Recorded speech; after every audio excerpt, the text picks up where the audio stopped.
विश्वासीहरू बाइबलमा पनि थुप्रै व्यक्तिहरूले विश्वासलाई त्यागेको छ। इभन तपाईले चिन्नु भएको केही राम्रो राम्रो विश्वासीहरूले पनि सायद अहिले ख्रीष्टलाई छोडेको छ। धेरै विश्वासीहरू नि ख्रीष्टलाई ग्रहण गरेको 1-2 साल चाहिँ आगो हुन्छन्, अनि बिस्तारै बिस्तारै चर्च पनि के जाने, संगति पनि के गर्नु, जहिले त्यही हालेलुया मात्रै त भन्नु, जहिले त्यही आमेन भन्नु आयो भन्दै भन्दै उनीहरू बोरिङ हुँदै हुँदै हुँदै हुँदै गएर संसारतिरै फर्किन्छ। उनीहरूले आफ्नो वस्त्रको नि रक्षा गरेन।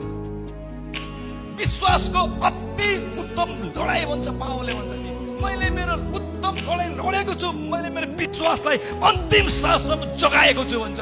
हालेलुया। यो तपाईले गरेको विश्वास नि यो 10 वर्षलाई मात्र होइन, यो 15 वर्षलाई मात्र होइन।